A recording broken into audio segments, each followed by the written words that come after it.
Moi, j'ai envie de vous poser une question. Si les Blancs refusent de vivre avec nous ici sur Terre, vous voulez aller en Europe, on vous demande le visa. On refuse le visa à énormément de personnes. Vous voulez dire que, ok, je ne prends pas votre visa, moi je vais prendre la mer. On vous abat en route. On esclavagise les gens en Libye. Ça veut dire qu'ils ne veulent pas vivre avec nous ici, là, sur la terre. Ils refusent. Ils veulent que nous, on vive chez nous dans notre misère, comme ils nous considèrent.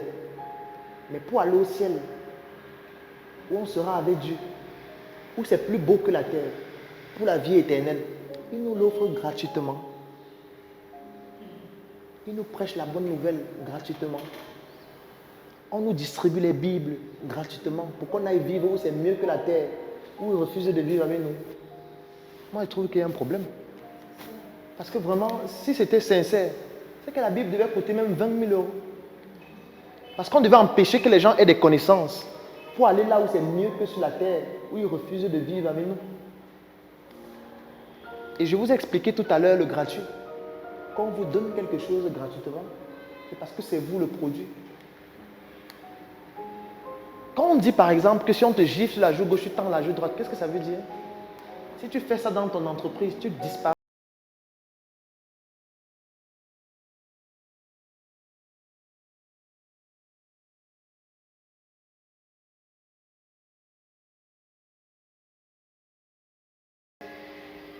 Reste là, priez l'Éternel. Moi, j'ai fait le tour de plusieurs villages au Cameroun.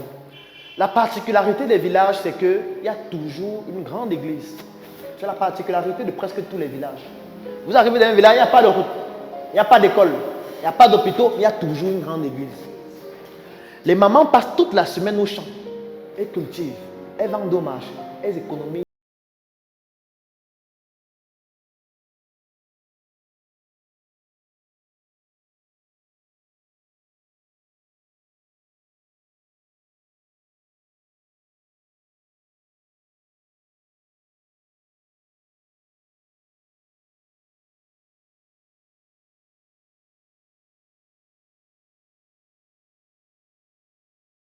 Dit que maintenant, on va motiver les gens à aller dans les églises. Il faut que chacun soit dans une église, obligatoirement. Dans toutes les églises.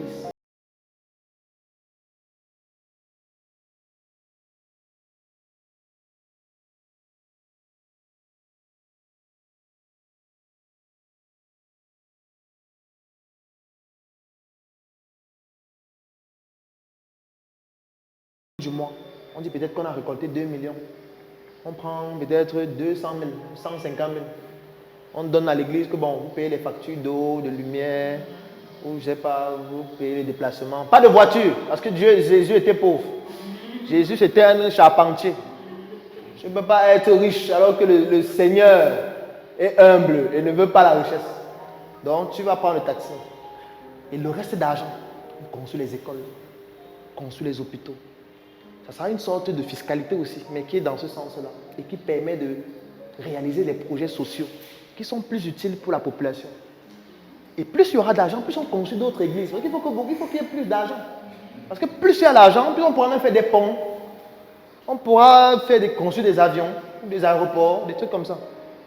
Donc, c'est ça qu'il faut comprendre.